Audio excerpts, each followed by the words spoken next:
Okay, welcome back to Chapter 6, The Old College Try. What am I gonna do? This is worse than ever. Ari, thank God! She's finally awake again. Hey, Jen. Jen, you're back. Does that mean that Dad is... hi, Ari? Dad! Sorry, I ran off. I needed some time to think. Yeah, understandable. It's... there's a lot. But you've got yourself a good roommate. She helped me talk through it. And Marcus is pretty cool, too. They bonded over sweater fest. Yeah, of course they did. They're comfy and easy to wear. Dad, you don't need to be sorry. Mom was... she's really, things have gotten bad since you left. She's just shut down. Yeah, we saw the end of it. Fanon surely got under her skin. They always hated therapy, but that was something else. Fanon was... that was a really good chapter. Like, that was a really good chapter. Just...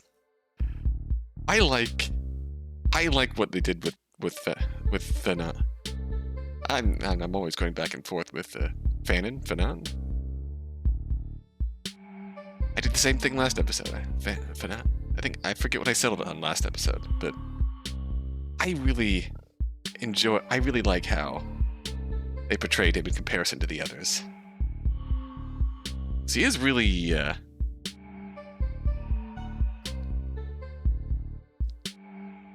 compared to some of the wild characters here, he's really down to earth, but still unbelievably sharp in picking apart Pythia.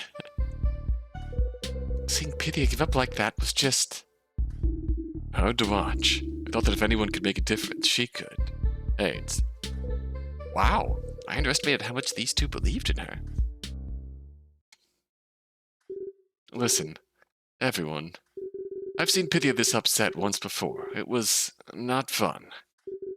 When she pulled herself out of it, well, that's when she decided to run for office. And then we got divorced. Oh, right, and shortly after that, you two said, right, what's important here is she'll pull through this. I know she will. We just need to have her back. No more chugging notes through the portal, though, right? I make no such promises. Mom? Mom, where are you?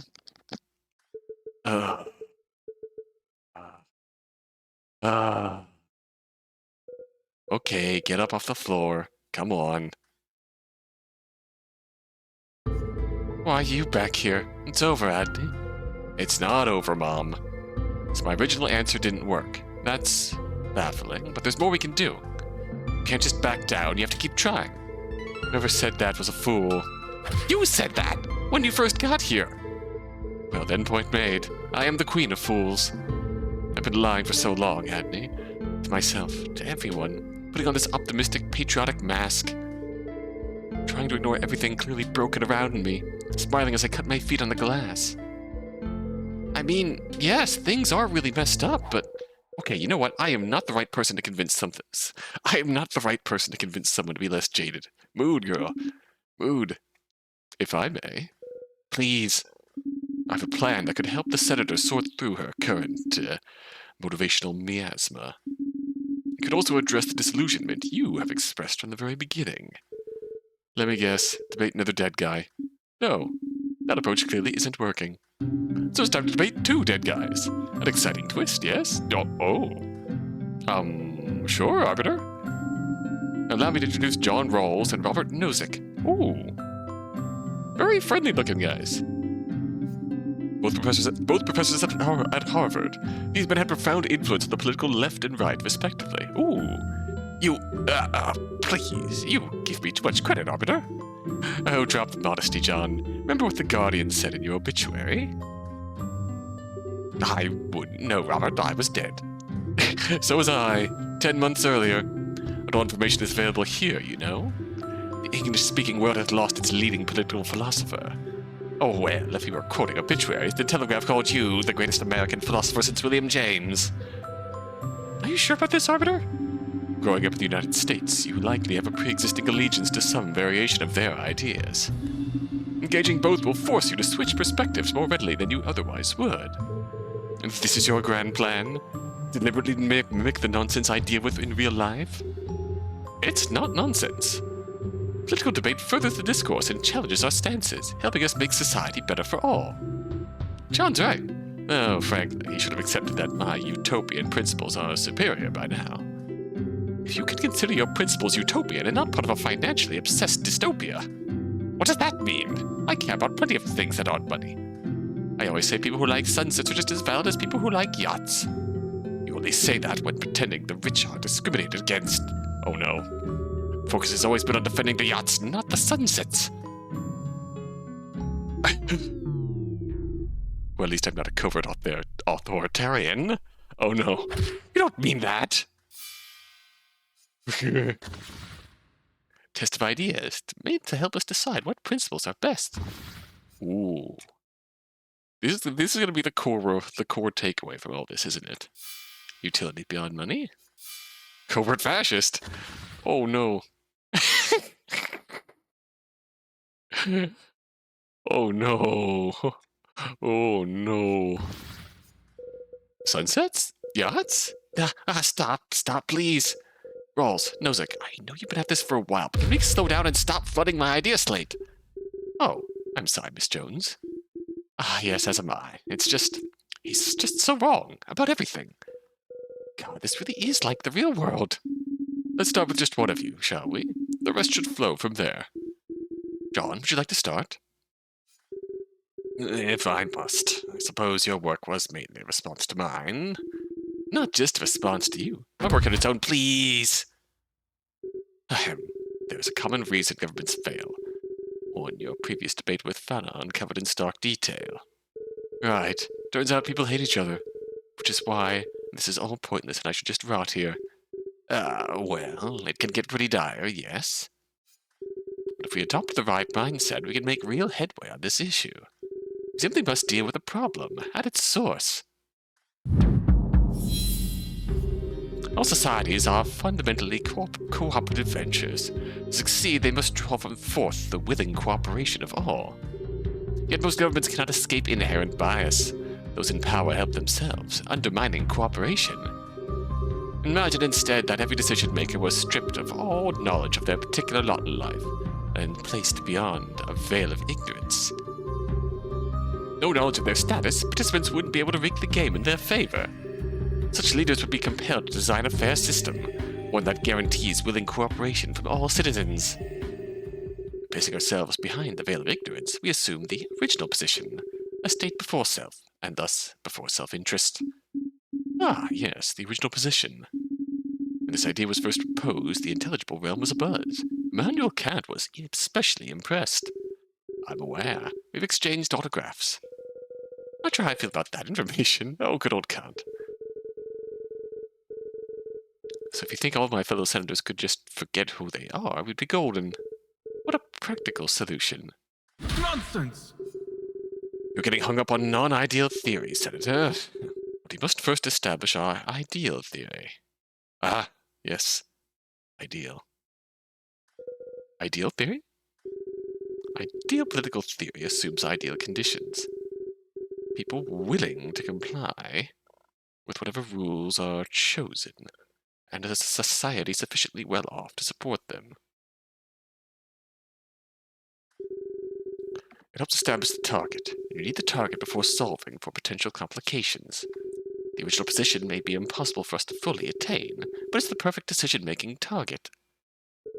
Fine. Whatever. I'll try anything at this point. Marcus, if you're watching, we're switching our research to amnesia machine. I'm confused if to forget this whole travesty. The perfect decision-making target. We'll see about that. Come on, Ariadne. Let's ask a few questions. Oh my god, are we tag teaming these two against each other? Oh, you're helping? Of course. I couldn't leave you to fend for yourself against the diabolical John Rawls. You look so diabolical. Uh-huh. Well, we should get started. I like this premise. Alright, fundamentally cooperative ventures. They withdraw, right? Let's clarify this. Variants of this idea have been repeated in other debates. It boils down to this. People dislike their government, they will overthrow their government.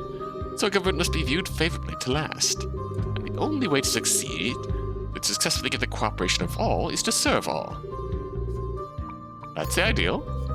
Alright, what reasoning supports this statement? It may take months, it may take years, but a lack of willing cooperation will destroy any government. After all, why would citizens willingly obey a government they do not approve of? You yourself established this quite well in your counters to Machiavelli. Ah, yes. The good old prince. As is connected, this is one of the key tenets of a successful government. As I learned my principles, it will become clear that they fit this tenet quite well. I cannot escape inherent bias. Clarify this? A government that does not serve its people and instead serves the people in government. Boy, that sounds familiar. People bring with them a set of self-serving preferences and biases. These biases naturally tempt individuals to rig the game in favor of others like themselves. Now, given our world's limited resources, some attempt to justify this behavior as necessary to survive. When left unchecked, especially in powerful positions or when determining the Constitution, this tendency becomes very dangerous. It can permanently skew society in favor of one demographic, which, as we've learned, will lead to collapse in the long term. Yeah, plenty of history has made that apparent. Okay, limited resources.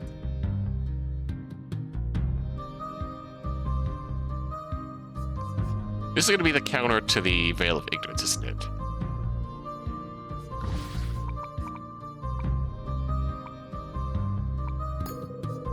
How this connected? If this establishes the problem my philosophy will solve. Yep, inherent bias. Alright, let's clarify this. Participants would not know their age, race, gender, intelligence, work ethic, sexual orientation, anything that might favor or disfavor them. People stripped of such knowledge are said to be behind a veil of ignorance. You could alternatively refer to them as being in the original position, a state before self-awareness. You could decide which term you like more, huh? They have slightly different uses.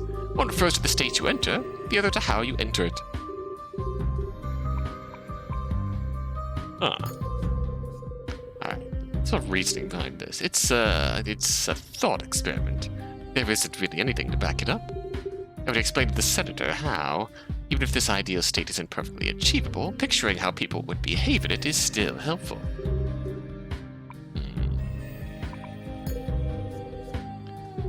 Understanding the nature of the original position helps get us to the mindset we need to solve our central problems.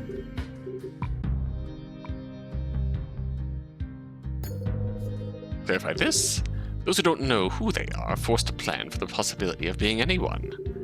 The way to ensure their own well-being is to act for the benefit of society as a whole.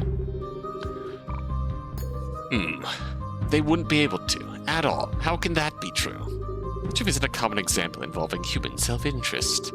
Given the world's limited resources, those in power are often tempted to steal resources from the vulnerable. Leaders who don't know their own identities can't act on such temptation. If they treat any group poorly, they risk discovering that they themselves are a member of the mistreated group.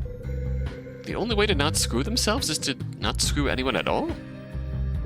That is, accurate and succinct, if, crudely worded. Yeah. See, on its surface, it makes sense, but at its core, it is a lot to ask for.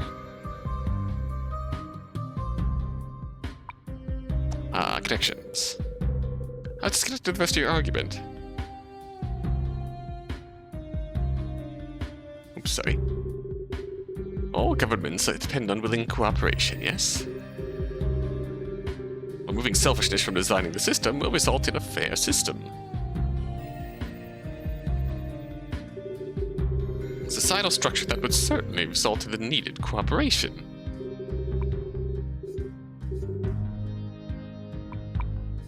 Alright.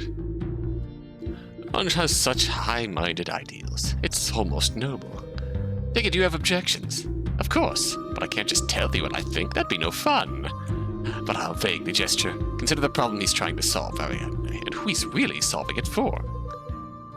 Well, back to the top, I guess. Inherent bias.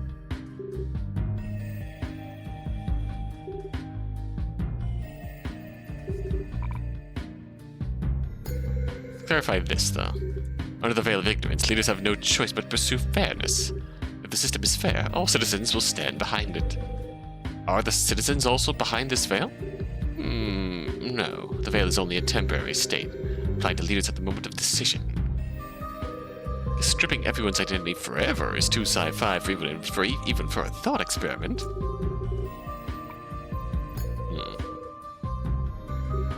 This seems pretty self-evident. Government structures society fairly. No reasonable citizen could object to it. I certainly object to it. Am I unreasonable? You're both unreasonable. Everyone's unreasonable. Everything's unreasonable.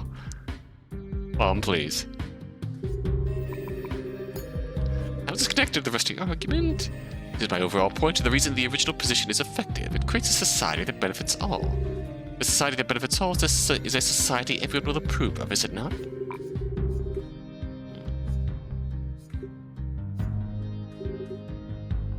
I feel like we object here. I feel like the point we need.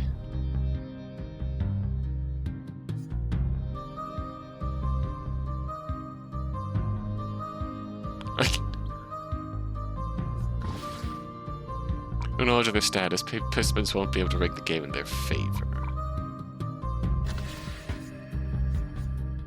Nonsense! Oh, false!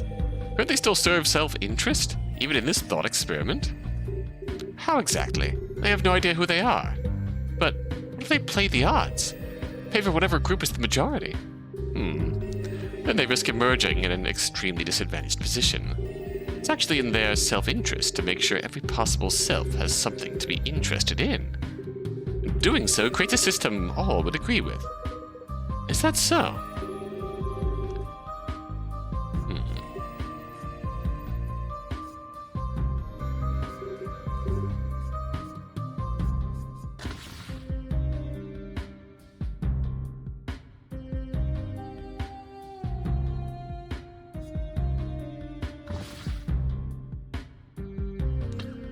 That guarantees willing cooperation from the citizen. Someone is probably trying to solve it, and who's really solving it for?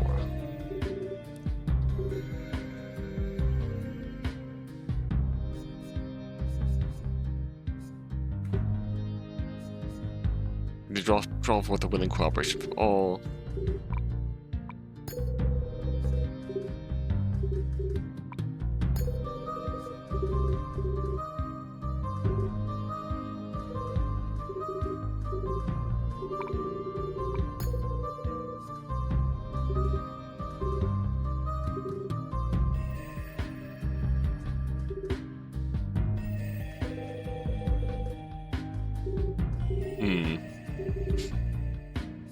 Knowledge of the status, business will make the game in their favor.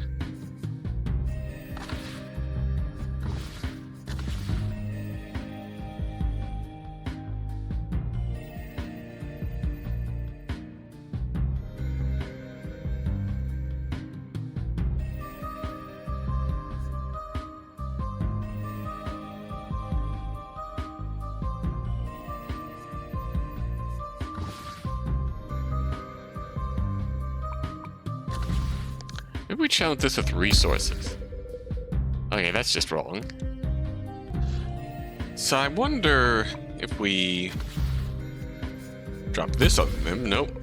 What do you think this? Oh, I'm sorry, Miss Jones, but I don't think much of it, actually. Neither do I. No, I. Okay, jeez. Never mind. So, because the self-interest here,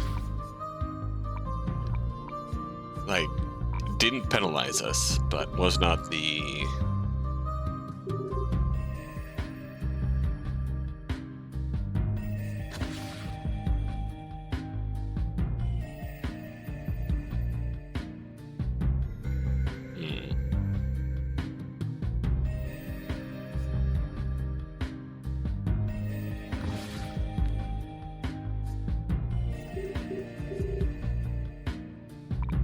Guarantees willing cooperation from all citizens.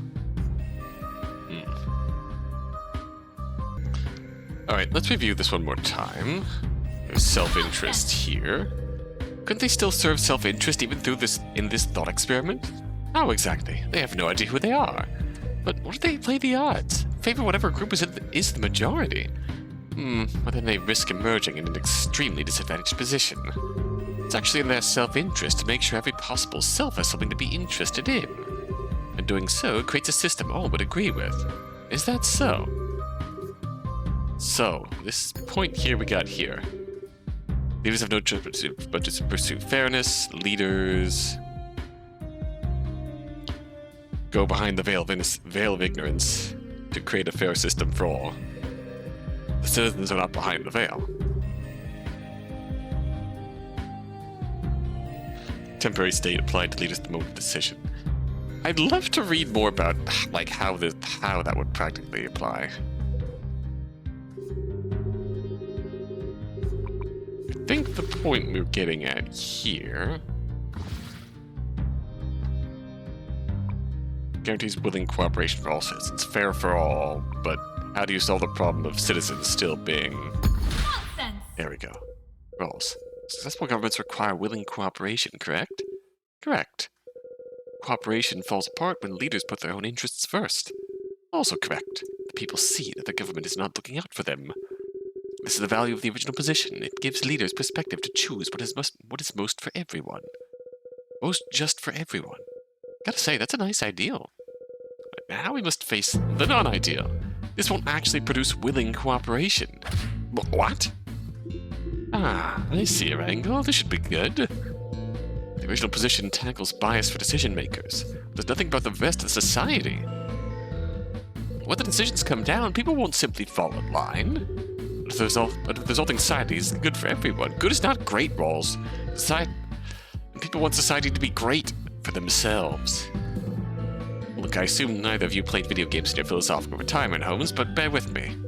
In this game I play, Battle Bakers 2, the developers are constantly rebalancing character types. Make some stronger and others weaker in order to create better gameplay. It's not a perfect process, but most of the time they succeed. Battle Bakers, new dynamics emerge and the game's kept fresh. Most players don't care about the whole game, they only care about the changes to their own characters. Those monsters cut the productivity of cookie cutters by 15%. Who cares that the gingerbread rush combo was previously overpowered?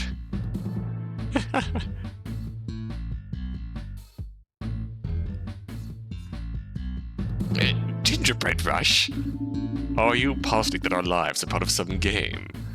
Oh no, Arbiter, don't do it. Don't open that can. Don't open that can of worms.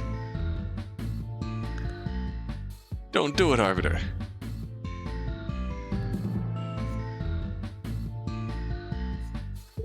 Would explain all the twists I've been put through. What? No! Don't be ridiculous! When people can't see beyond themselves in a game where the stakes are far lower, how can you ever expect them to do so in real life? Oh.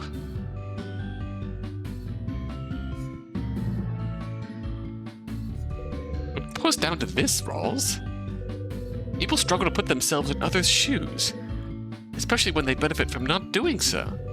All they see is how decisions affect them, whereas Fanon would point out, people like them.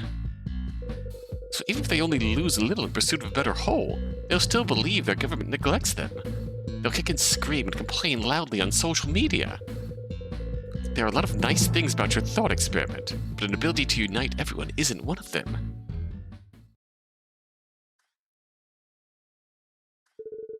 So even if the government could adopt this unbiased state, we'd still be doomed because people are biased and selfish. Marcus, cancel the amnesia machine. Very slick, Ariadne Jones. It was astute of you to respect the self-interest of individuals, something all Rawls here always loses sight of. I mean, whether I respect it or not, people will find the systems their leaders choose unfair, not the leaders' intentions. Aha.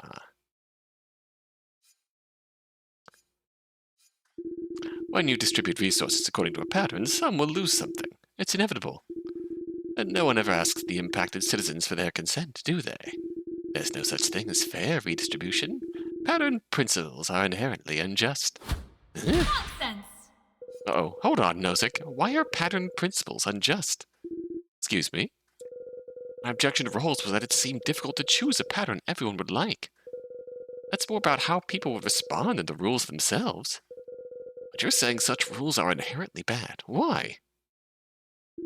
John, you know what this means? Naturally. Change places! What just happened? Robert's about to present one of his, different ideas. As he provided limited support when you challenged me, I shall do the same as you challenge him. It only seems fair. You need all the help you can get. My logic is incredibly sound. I've even brought slides. Oh boy. Show me your slideshow. Oh, he's gonna get a slideshow. Oh, fuck. Right, Robert. Let's do this. Let's say we redistribute wealth, achieving whatever spread we deem acceptable. We'll call this D1. But suddenly, Wilt Chamberlain appears. He decided to play again, and everyone wants to pay to see the game. When all said and done, Wilt could amass more money than anyone else. A new pattern has emerged. D2. Every transaction was voluntary, but our ideal wealth distribution has broken. So any pattern would demand we cancel the game or take Wilt's earnings. Pattern principles will constantly violate people's liberty to freely exchange for what they want. There we go. You've always favored colorful thought experiments, Nozick. I'll admit, the diagrams are quite nice.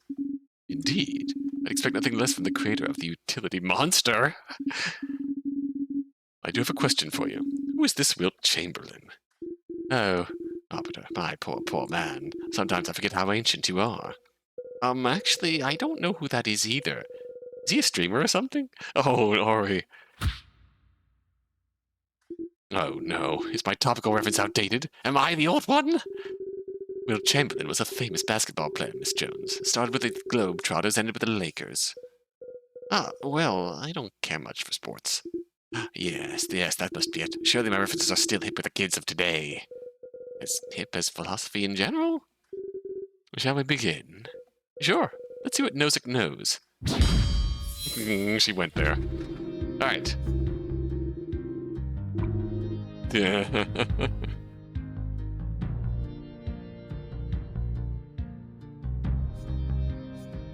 Alright.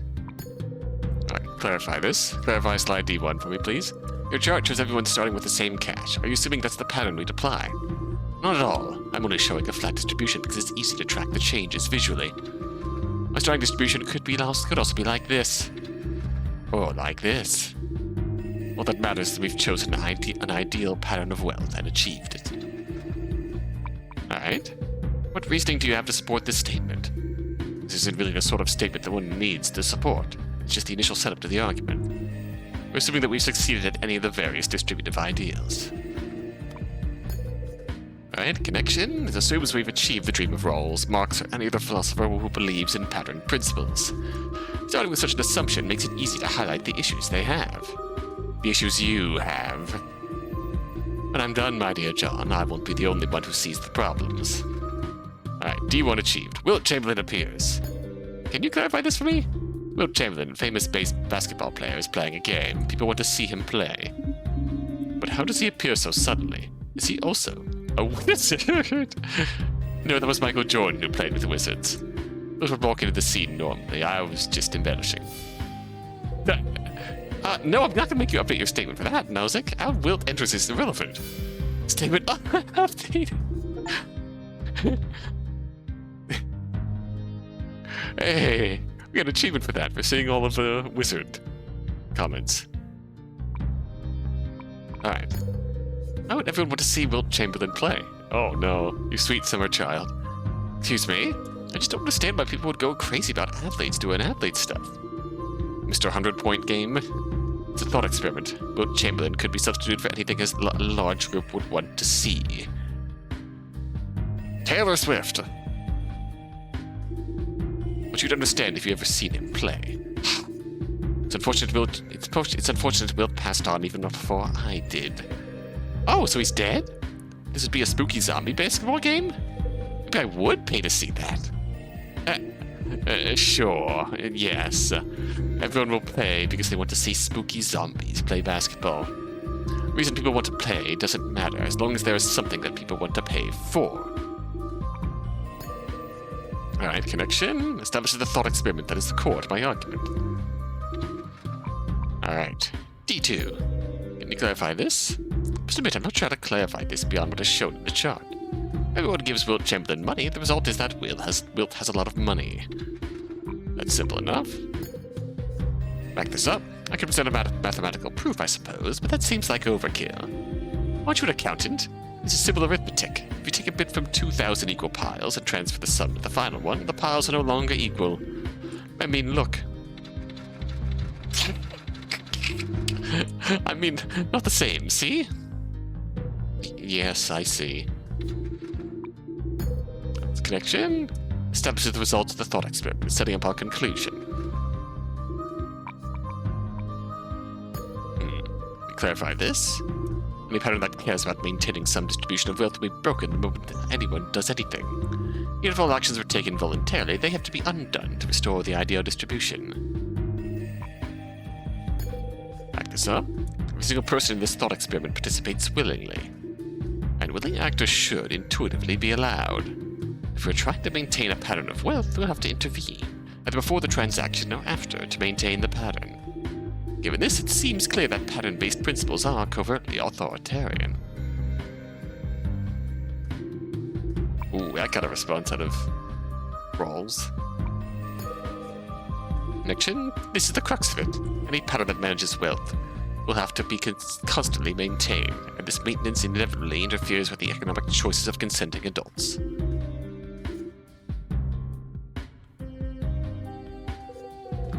Well, his charts are pretty hard to argue with. If you accept the assumptions in the charts, I have to say I feel a little straw man. Every time I see a graph prove a point, I ask myself what data it's not showing. Doesn't matter, your grandma never asks questions before sending them to her bingo friends. What's the point of checking facts if no one checks the fact checks? I do, Mom. If there's something missing here, I'll find it.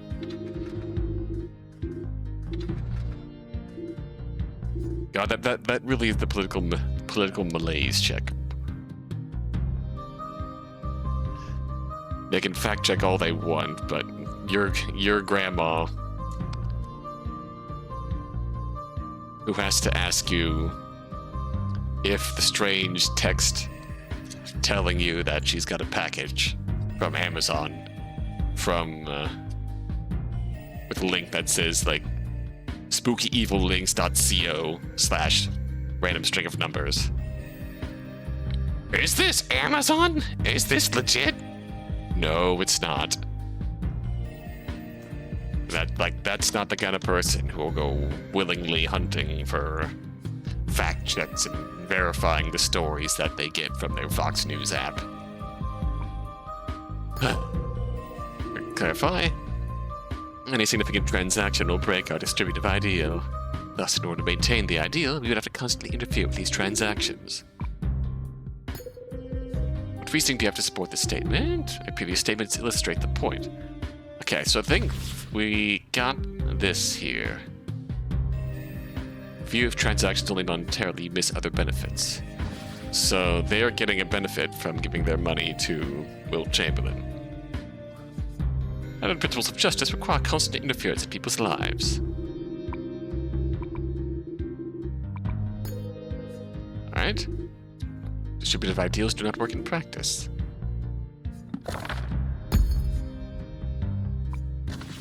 I'm just going to throw this out here.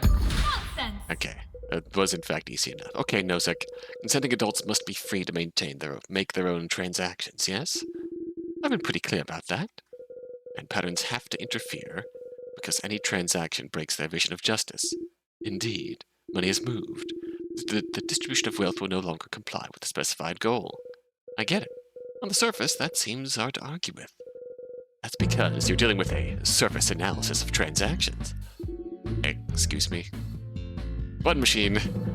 This entire time, you've been talking about patterns and transactions that track only one variable, monetary wealth. But cold hard cash is only one thing individuals can value. The model gets more complicated if we acknowledge that. What do you mean, Ariadne?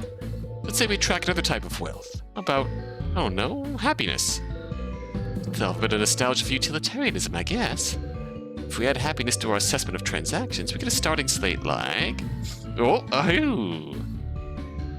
This. What is...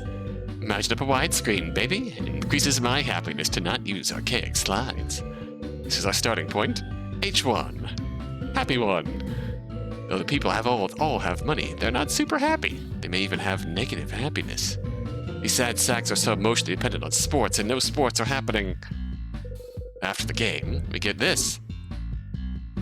H2. Even though the non-wilts lost money, they gain greater happiness. The total comfort is better than when we started, which makes sense, as that's why people wanted to see the game in the first place. Suddenly, it seems less certain a pattern would have to interfere. The results were positive for all. But if the game's terrible and the fans are charged $1 billion, H3! Wilt gets all the money. Wow, those are some sad, sad bars for everyone but Wilt. Seems more like something we would want to interfere with. But non-Wilts are left with so little, future transactions would grind to a halt. I'm no accountant, but this math checks out. Nozick. To assume all patterns would constantly interfere requires a lack of nuance. It's possible to design rules that only protect us from intense edge cases, that otherwise leave our autonomy intact. And then, wilt or non-wilt, we don't have a sporting chance. Well. Well. Thanks, Rawls. Thanks, Rawls. Astutely put, Miss Jones. Using your own charts was a nice touch. Oops, I am... Now, if we could consider for a moment how we should go about designing such a pattern... Let me guess, by using the original position. Well, since you mention it... Nonsense! Let's not invest too much stock in Ariadne's charts just yet. After all, they're likely to crash the market. I think I raised pretty solid points. The argument was clever, but it does not match the strength of my convictions. Very little interference from the government can be justified. What you described doesn't fit the bill. We shouldn't intervene just because an exchange might make one of the parties a little sad. No, only a minarchist state can give people the autonomy they deserve. Minarchist? What does that mean? Marx introduced the idea of anarchism earlier. Is that related? Much of my work was in response to the call of anarchism. You can see the appeal that my variant of choice was anarcho-capitalism. But a minarchist state is a better option for a variety of reasons. Much can be accomplished with a very slight government. Ah, now we see. A world starts wholly unowned, and anyone can lay claim to it.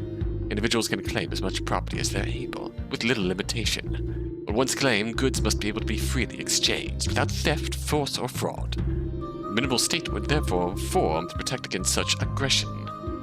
This state exists only as a night watchman, taking action against those who violate these principles. Yes, individuals have rights, and there are things no person or group may do to them. So, yeah. That pretty much lines up which side of the modern fence that Nozick falls upon.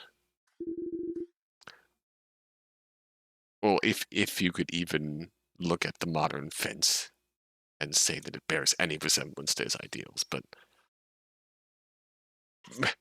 based on the ideals that the modern slate of politics claims to ascribe to,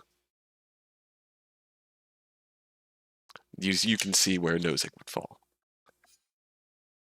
And there's some merit to it. Let's challenge it. And that state basically just protects people's stuff. Rights are less a matter of freedom to than they are freedom from. They define not what I'm allowed to do, but what you're not allowed to do to me. As a result, anything that does not explicitly harm another individual is fair game. This is the sort of argument that goes back to this is what the Founding Fathers intended when they drew up the Constitution, right? And this is very much the point where I kind of try to avoid making aggressive stances here because I don't have the historical know-how to make a firm stance in that regard. Whether I'm poor or rich, I should be free to use my holdings as I see fit. Right, because the poor have so many holdings to work with. See, this is why I can't stand libertarian. Oh, okay. More or less than communists, because you were pretty prickly with Marx, too. They're all terrible. Humanity is hopeless, and all our political constructs are trash. Oh boy.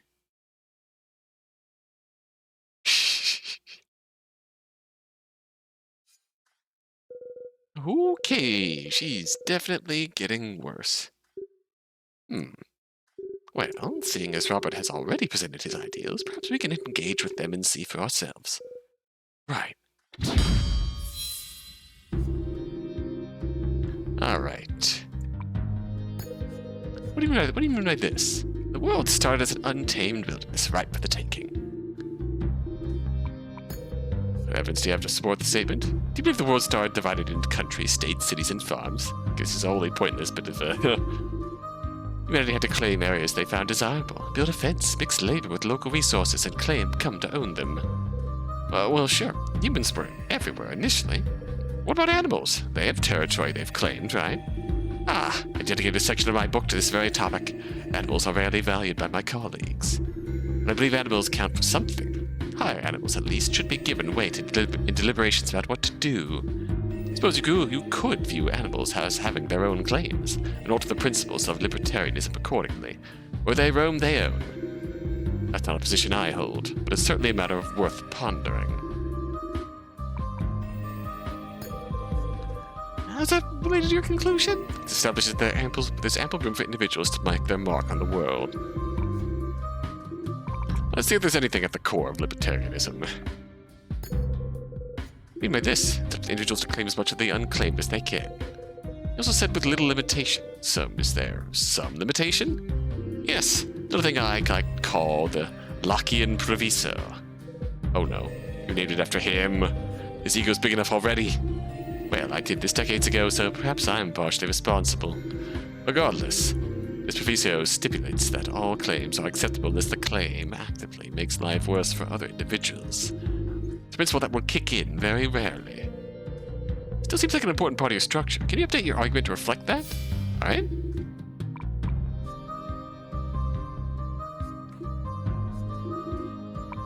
As others' prospects are not directly worsened. Alright. The statement is functionally the same as before. Individuals are free to claim as much as they can, as long as it doesn't block others from their needs.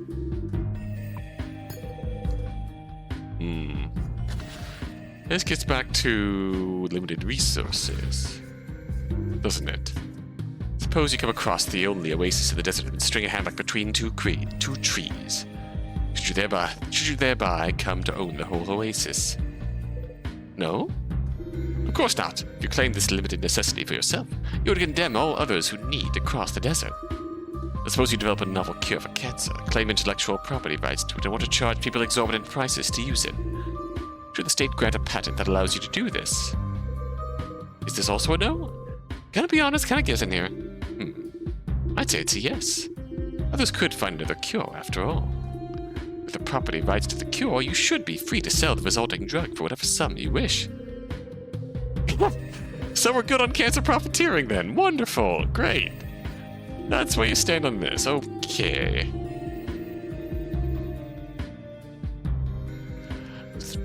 Fuck the prospects of people with cancer, huh? Alright. Clearly Nozick has been watching the state of the US healthcare system going, yeah, that tracks. How this related to your conclusion? How individuals come to own property and specifies the one limitation that regulates the process. Must be freely exchanged. Individuals must be able to seek whatever transactions they desire. To do so, they must also be confident they won't be coerced or misled. A free market is hardly free if your decisions are made under threat of force, after all. Alright, what evidence do you have to support this statement? While people can lay claim to many things, it's impossible for anyone to claim everything. It follows that individuals will both control goods that others need, and need goods controlled by others.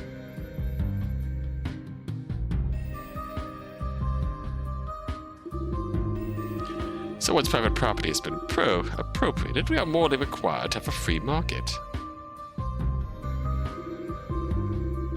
That way people can request and trade assets as they own for assets they want.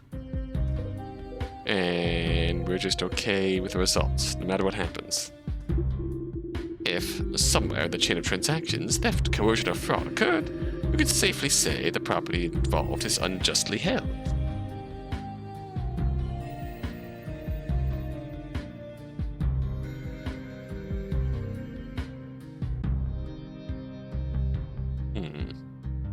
The minarchist state should then intervene. Oh, now it should intervene, huh? Otherwise, all holdings can be considered just. Alright, conclusion. How individuals can exchange property, profiting off their various holdings and creations.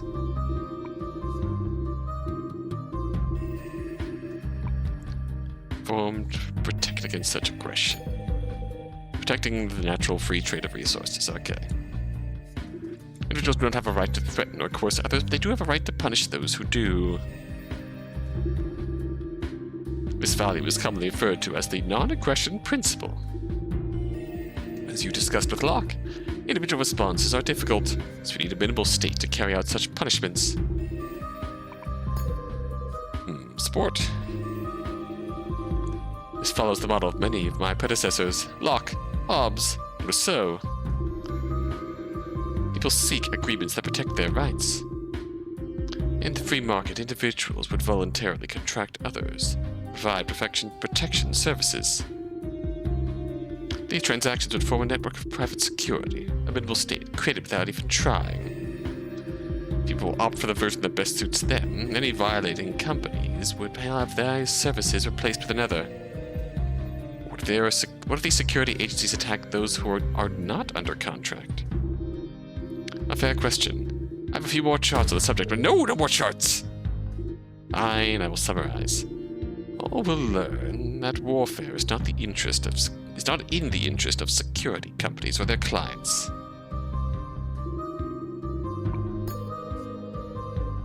Conclusion: establishes how a state could be consistent with the principles of libertarianism. Simply, that such a state is something that people would agree to without coercion.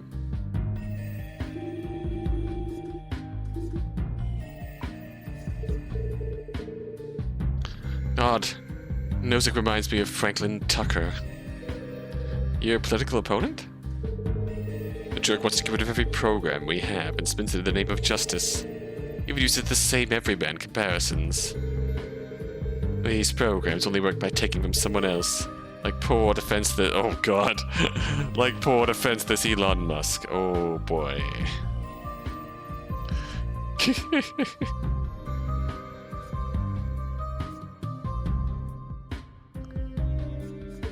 I hate Franklin Tucker, and he's going to win, Adney. He's going to win.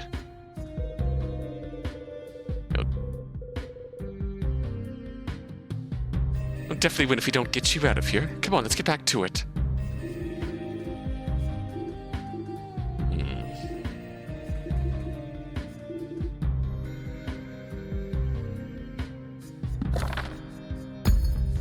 So I think the point here we're getting at here is that there are in fact limits. Yeah. Nozick, you were so pleased when I challenged Rawls' ideal of unity with the realities of our non-ideal world. Of course, the veil of ignorance can only exist in the realm of theory. People can't simply discard their self-interest. Do you believe your philosophy avoids similar pitfalls? The rights of individuals are at its core, so individuals will find little to complain about. I'm not so sure. Because instead of worrying about the government, they now have to worry about every other person on the planet. To explain, Ariadne Jones, in Nozick's case, the core issue is not human nature, but the nature of the world. Because no matter how clever you are, there are only so many goods to claim. Eventually, some will be shut out. Ah, but I accounted for that. Right. The Lockean proviso, allowing us to block transactions that harm others. You argue this proviso rarely matters. I guess I could believe that, if the world was largely unoccupied. In a world that's densely populated, where resources are not adequately distributed, in other words, our world, you could easily make the argument that every claim does harm. The first time someone says, I own this, someone down the chain could starve. don't think that that's the argument Marx made, isn't it? You've opened the door to the very philosophy you despise the most. That unkempt. So there we go, Nozick. When placed in the real world, the Lockean proviso kicks in far more often than you intended. Your pure protection of property rights is hardly pure at all. Well stated once again, Ariadne Jones. It really was. Ahem. If only there were a metric more nuanced than the Lockean proviso. I may have some thoughts on that very subject. Well, shucks, John. You could have spoken up earlier. You tried, but you nonsensed over it. I guess that's true. Apologies, John, I got carried away. It's not a big deal. Shall we continue? Please. Well then, only one thing to do. Change places! Teleport. Oh, how did they do that so quickly? Luckily, Miss Jones's objection leads nicely to what I wish to say. While the veil of ignorance is a thought experiment, it serves to create an honest assessment of the world as it is. The various constraints and strains of society were very much on my mind. Now, as Miss Jones has said, and Robert has demonstrated, some people will always struggle to see beyond themselves. Nonetheless, I believe the original position can identify an approach that will reach a critical threshold of support. All right. When society is assessed from the original position, it becomes clear we must organize society to maximize the well-being of the least favored. This means some things are distributed equally, rights and freedoms. A comfortable standard of living must be guaranteed for all citizens. So even the worst off have an incentive to cooperate. Forms of inequality that benefit everyone should be allowed. For example, higher pay for the harder working makes it possible for all to achieve a better life. Structured this way, a society is created that all would be willing to participate in. I hope that was clear enough. Through the lens of the original position, we can structure society for the betterment of all. It is, in fact, the only society that can adequately correct for past actions which have disenfranchised so many. I'll admit, it seems important to rectify the corrupt transactions of the past. To do so justly, we need to somehow assess every exchange over hundreds of years. Such a task seems incredibly difficult, if not impossible. By working from the original position, we can naturally correct for these injustices.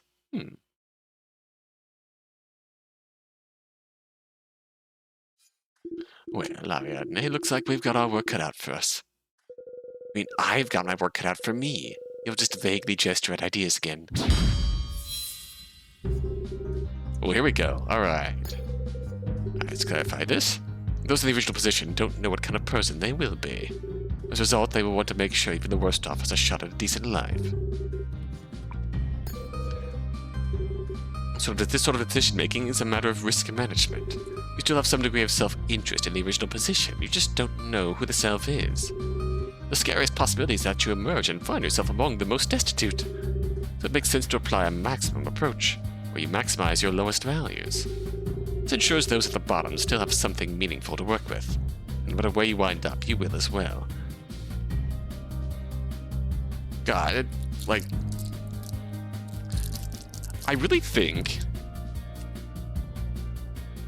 it's not meant to be taken literally, in the sense of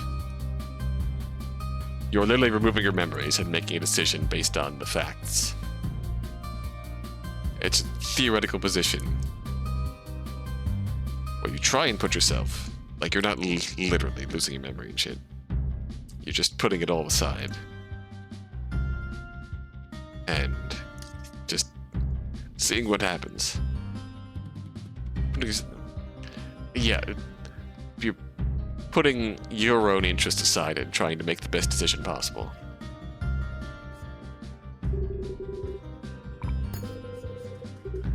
Establishes an outline of the principles we would reach, a scaffolding, if you will. Alright. Rights and freedoms distributed equally? That's good.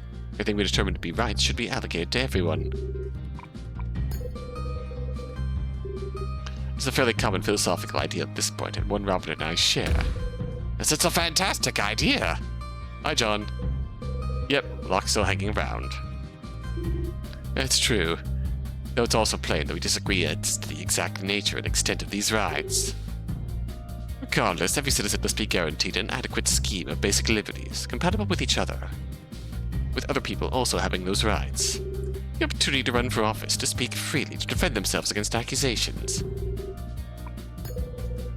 This related? It dives a bit deeper into some of the liberties we want to protect. Makes sense. Comfortable standard of living. It's inhumane to choose a structure where some can barely live. This is always true, but becomes more clear when we picture ourselves among the dispossessed. Just an intuitive guarantee under the maxim... The what? The maximin approach? The poorest are destitute, lack even food and shelter, all their efforts go toward basic survival. Impossible to pull yourself up by the bootstraps if you have no boots to pull on. Impossible to do even with boots, and the impossibility was the original intent of the phrase, but I digress. Right, that's easily discarded.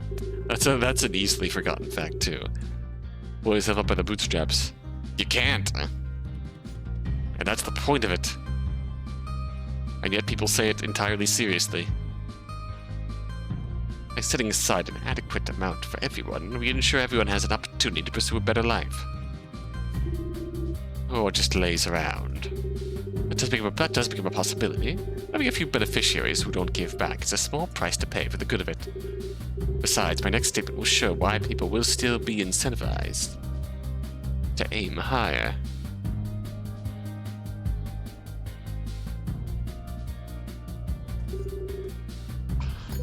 Alright, how's this related?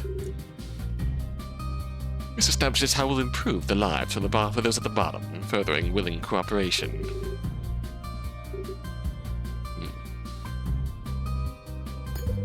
What do you mean by this? Not all inequality is detrimental to society. Certain permissions can result in a world that's better off for all.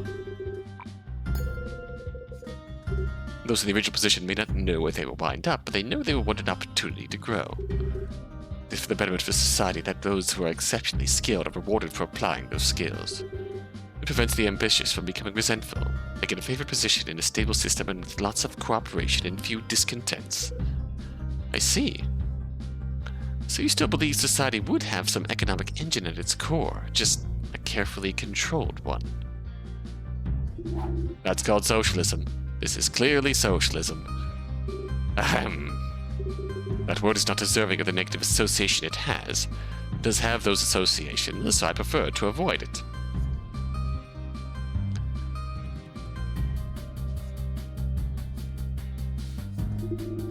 You should have just owned it, John. Join the great revolutionaries.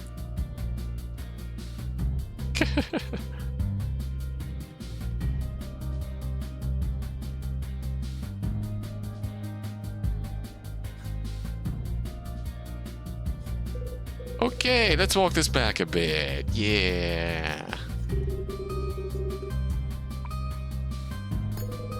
Alright. Establishes that the society we would build provides external motivations for participation. There is still economic mobility within an egalitarian society. It doesn't demand we all stay at the same level. It's a counter of sorts to Robert's fear of constant interference.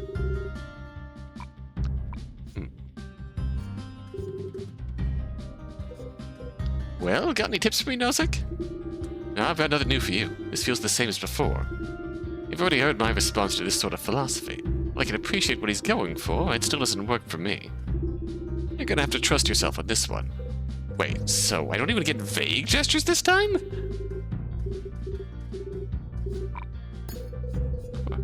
An egalitarian society is a society that is hard to object to. Any rational analysis at all reveals that it provides opportunity to all. Starting to feel real familiar. Huh. Can't see a reason to doubt it. A rational person can look at this sort of society and see opportunities for all. Achieved, it would be in everyone's best interest to maintain it. How is this related?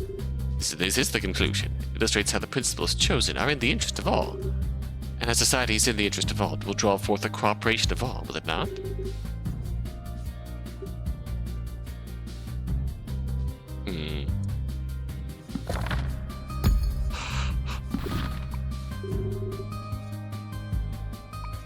I like this.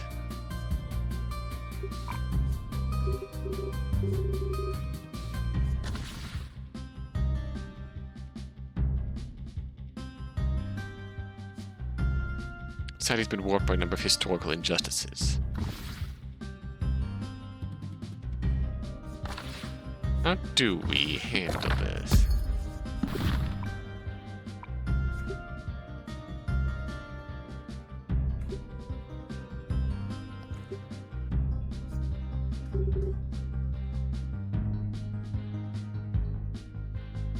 I feel like he stated that this was going to be a counter to the problem of... He stated that the original position... I suppose... The question that's in the back of my mind is that the original position he said was going to address this, but he never actually addresses it. I suppose his counter would be, by producing this structure, it naturally addresses the problem of the historical imbalances and shit.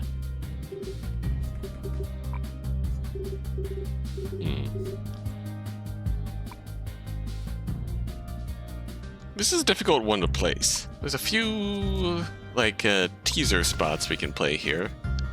They can present this here. Rawls, but historically these rights haven't been distributed equally. Yes, it's true. That's an argument for this statement, not against, is it not? A continual failure to see the world outside of our perspective. If we could address that, surely society would be better. This statement illustrates that almost any system created for the original position would be more just.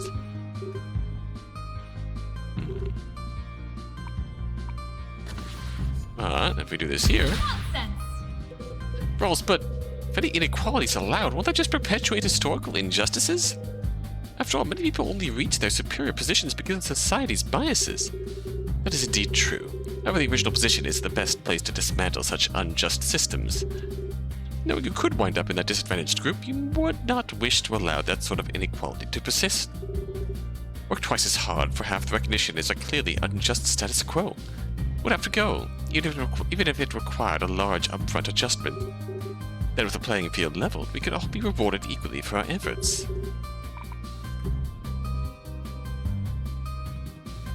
See, they could also approach the veil of ignorance as just a matter of, I hate these guys.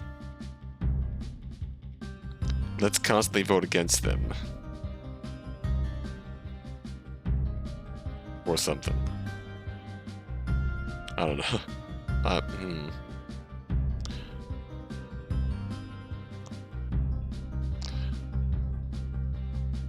don't really know what I'm thinking here, per se.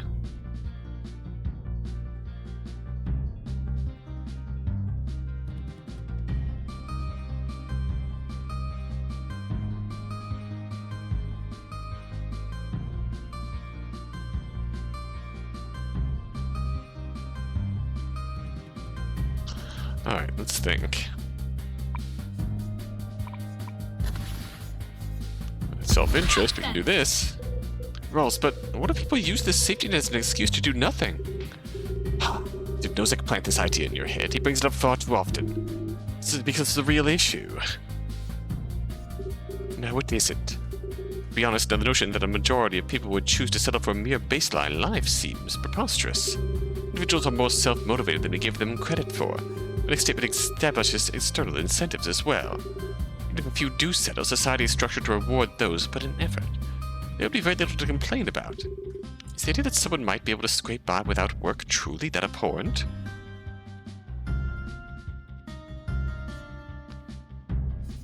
That's a powerful line. Abhorrent enough that you would deny a safety net to others who desperately need it? Oof.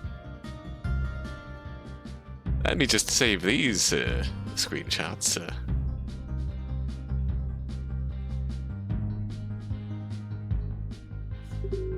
Every reasonable person would see a stable baseline is for society's overall benefit. There's that reasonable person qualifier again. That's a recurring thing here. Reasonable people. People aren't reasonable.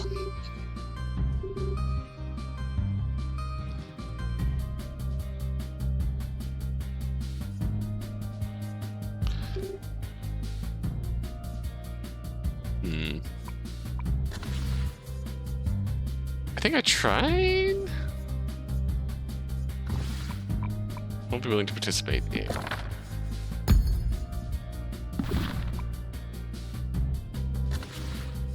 I mean, I'll take an L here if we need to. Yep, okay, here we go. Nonsense. Oh, she doesn't want to object, but people aren't reasonable. What was that? That's the weakest nonsense I've ever heard.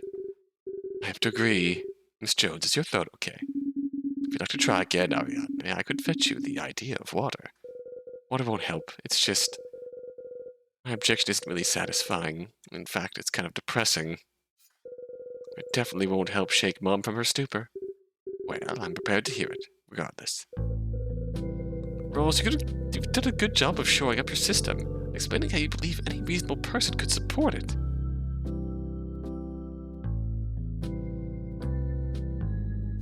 But when run through the gauntlet of self-interest, I'm still not sure people would rally behind it.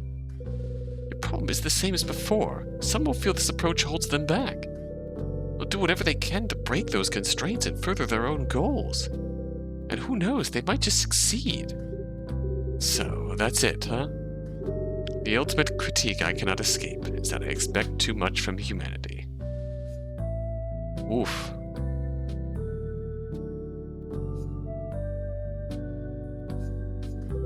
Your whole reason for pursuing this philosophy was to counter such self-interest.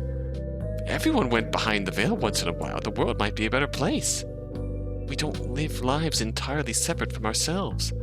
We can only imagine such lives. And although you make a strong case for that being a good thing to do, some won't succeed, and others won't even want to try.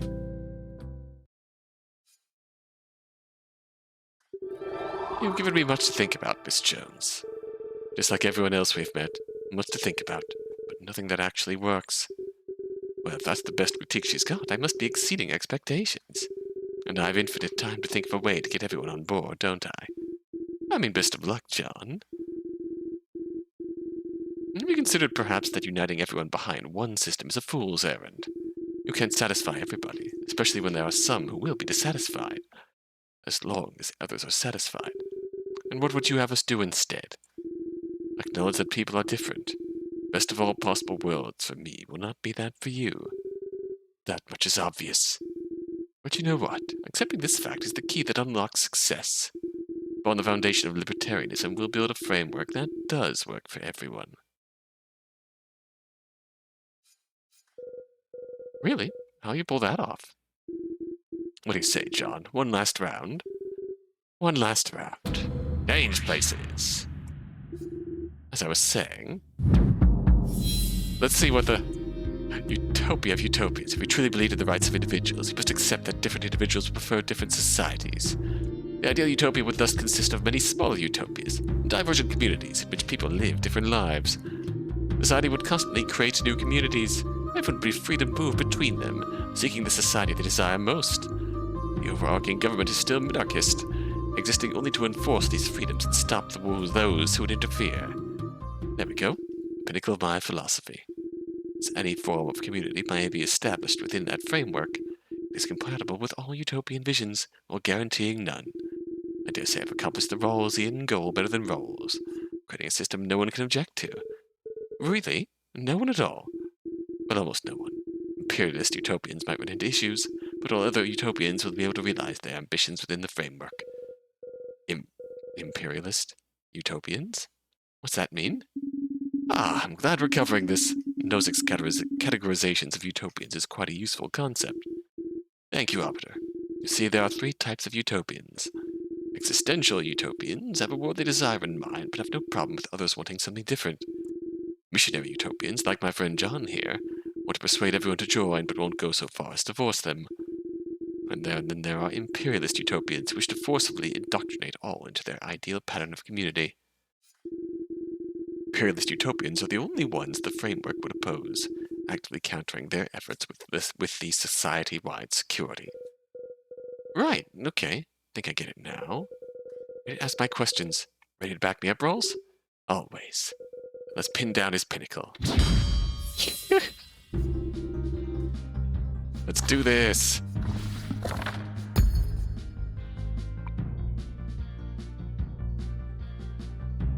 It's interesting that the big hang-up is always coming back down to the people. How do we win the people over? Alright, what do you mean by this? Different people have different values. From this we can conclude they'll have different ideal societies. How do we give them their ideals, their ideal flavor of society, while not stepping on everyone else's? That's the challenge. Throughout your visits here, and surely among the living, you've encountered individuals with very different dreams. What Marx wants is not what Locke wants. What Confucius wants is not what Machiavelli wants. Machiavelli doesn't seem to know what he wants.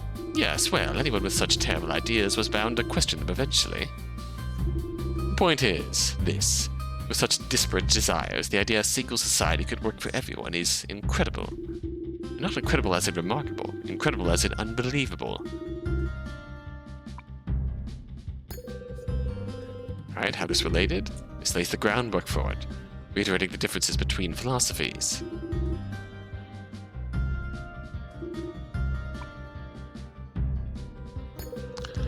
Alright, please clarify this for me. Okay, though the framework is libertarian and laissez-faire, the communities within need not be.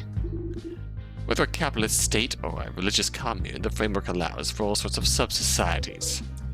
Even like really discriminatory societies? If all the racial supremacists want to carve out their own tiny pockets of the world, then yes, the framework would allow that. It's important to note they would not be allowed to impose on others. No colonial behavior allowed. Anyone who grew sick of such an ideology would have countless viable alternatives. Wait, this could serve to quarantine them from the rest of us, if you can actually enforce that. Oh boy, exactly the thing I didn't want here.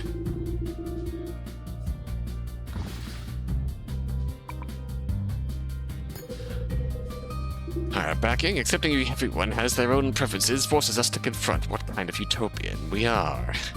It's most consistent with libertarianism to adopt an existential utopian approach, to live and let live. If you wish to consent to join a Rawlsian society, that's fine for you, but I don't have to. The framework allows all of our ideals to exist side by side.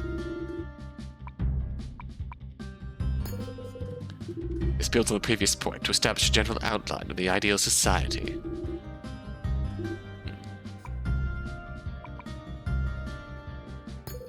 What do you mean by this? Individuals must not be trapped in the society they're born into. People must be able to discover other communities, found new communities, and leave and join societies as they please. Almost sounds like you're advocating for open borders. But no right-wing politician I've met would ever. Nonsense! Careful. The world is not cleanly split into right and left.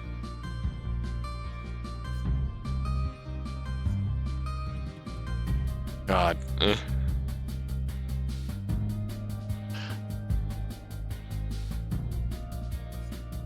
There's so much very apt conversation here. We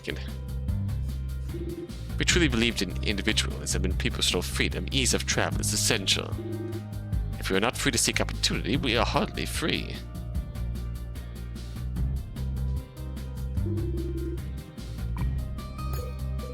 Alright, how exactly does this work? Let's say you visited several communities and determined none are for you. Some are close, but none are fully aligned.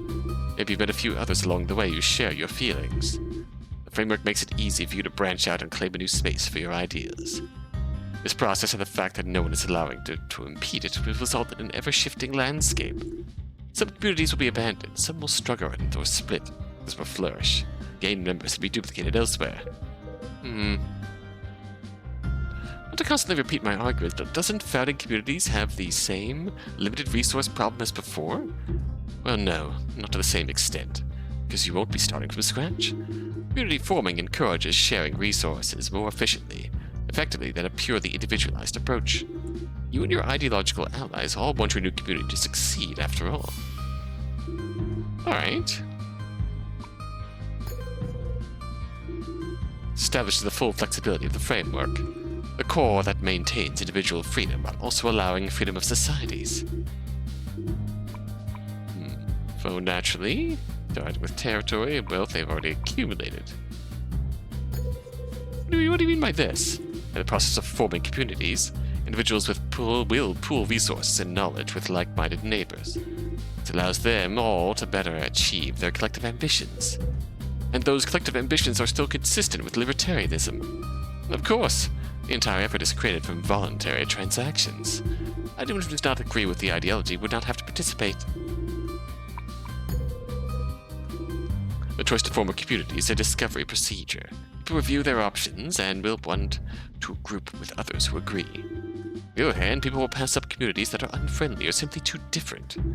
This deals with the original limitation objection. The ability to freely join communities means that you can gain access to that community's resources, if they want to share them. Well, yes, but each community must win and hold the voluntary adherence of its members.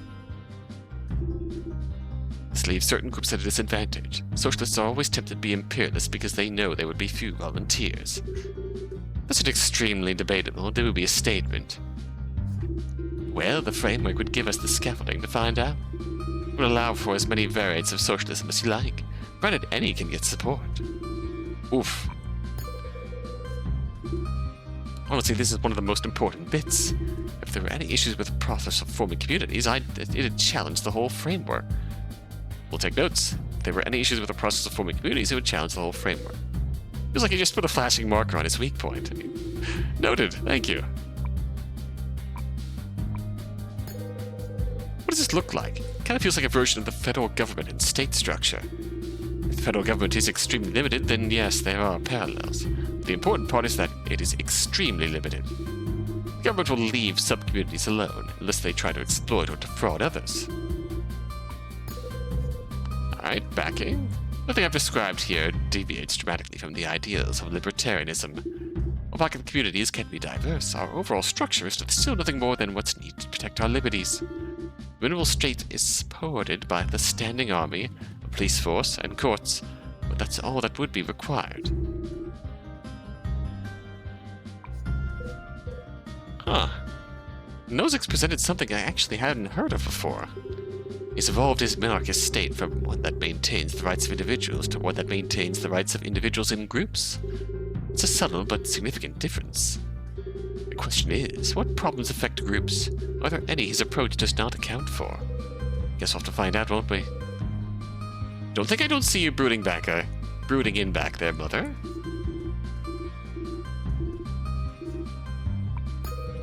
How is this related to your conclusion? It establishes the minarchist state I described in my last argument. It establishes the minarchist state I described in my last argument has not changed at its core.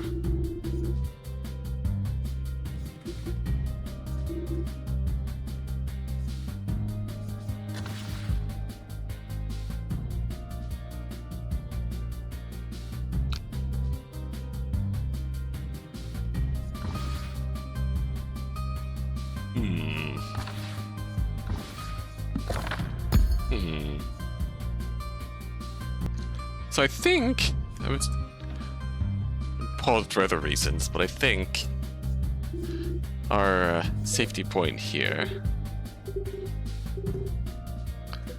Problems affect groups and the formation of groups. I think that the sticking point here is going to be this. So I think the core problem with there still being the minarchist government at the top here is who's meant to keep things fair and like enforce things and would stop the discriminatory groups. But what if like the discriminatory folks get into the government, get into the minarchist government, and have the power to not stop them? Then what? Okay, good.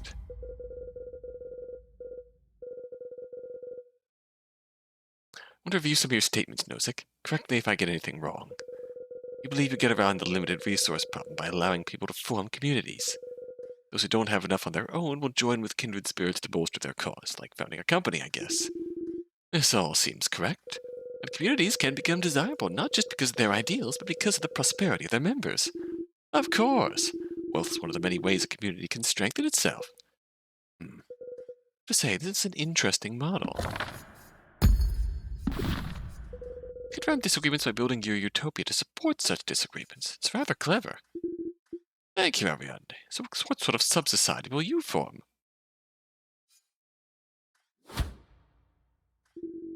Not actually agreeing with my model, are you? Yeah.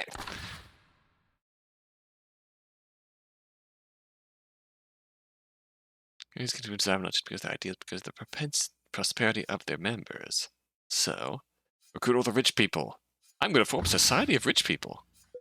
Tell me, Nozick, what happens if the resources are all in the hands of those who disagree with you?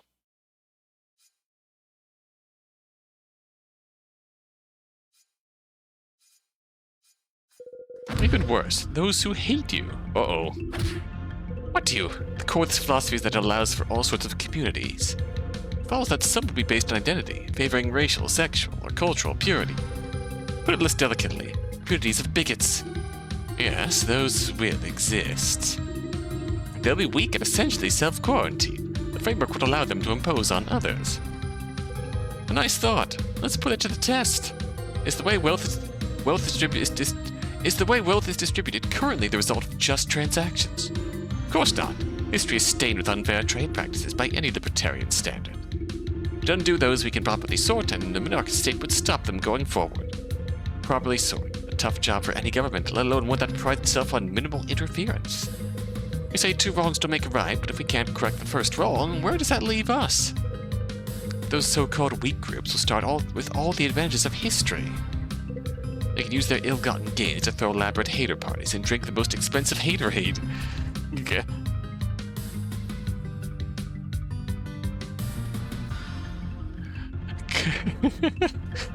Societies feel less like a quarantine and more like a gated community. I don't believe it. Everyone should be able to. Personal liberty is important to you. Well, it's important to me. Personal liberty works so much better when not bound by the chains of history. When built on a society that's already stratified, a libertarian utopia only reinforces existing issues.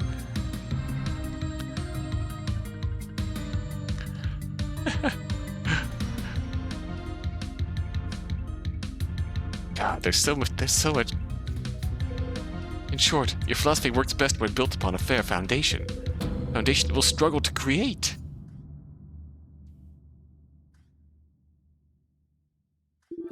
This is a salient point. Aha!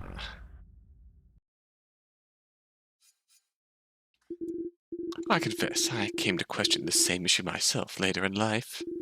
It seems I must again admit that aspects of my philosophy are woefully. So this is it. Huh? Nozick's philosophy is crumbling, just like all the rest.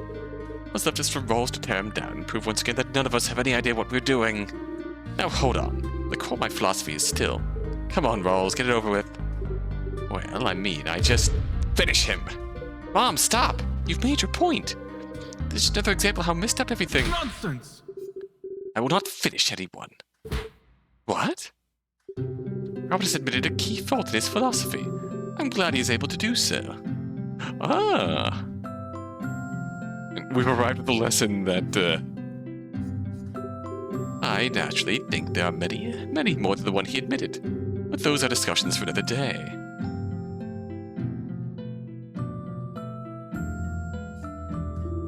Similarly, even though John's conclusions are misguided, he's an excellent check on my impulses.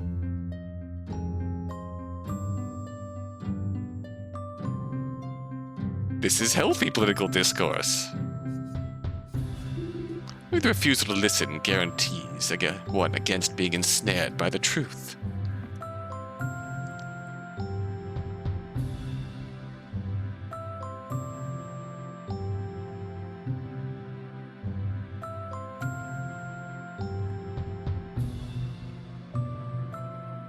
Coming from you?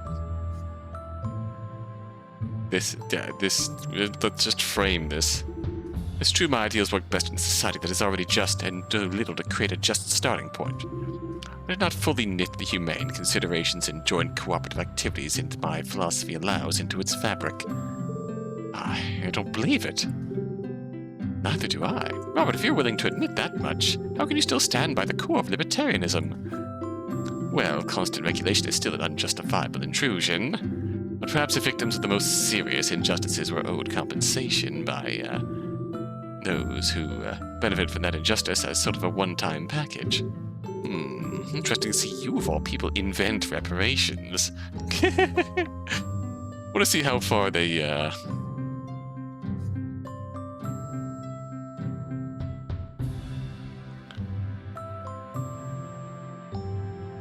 They're gone.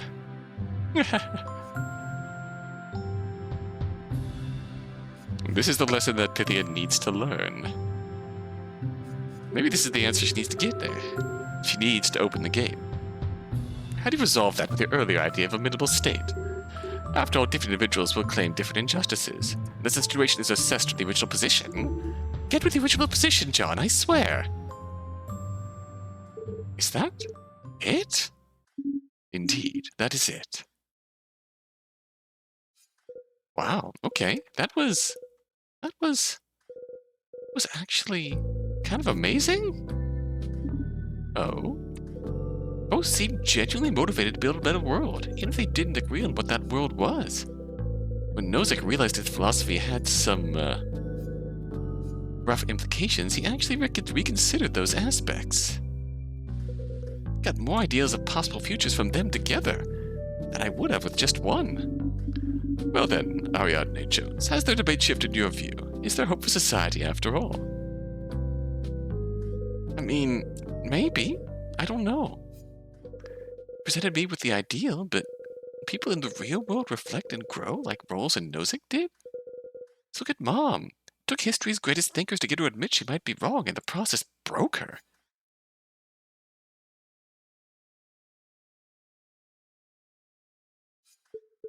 I'm not broken. What? I'm not broken, Adney. Or at least, I'm putting the pieces back together. It wasn't the dead philosophers who wore me down, it was you. Me? Seeing myself and our whole system through your eyes. I thought you avoided politics because of how much of me it took from you. I see now it's about what it took from me. Oh? And yet, it's been good at my work. Promoted education, founded Capra. Even had a few moments where, like Rawls and Nozick, after vigorous discussion, an opponent admits I made them reconsider. Only in the face of our political pressures does that all fizzle out. We could change that. How? I don't know, Pumpkin. It's hard to be a philosopher and a politician. They require two fundamentally different instincts. I still need to be popular to win, and that need can be corrosive. That doesn't have to mean it's hopeless. It just means we have to be vigilant, because nothing can succeed if we stop ourselves from growing.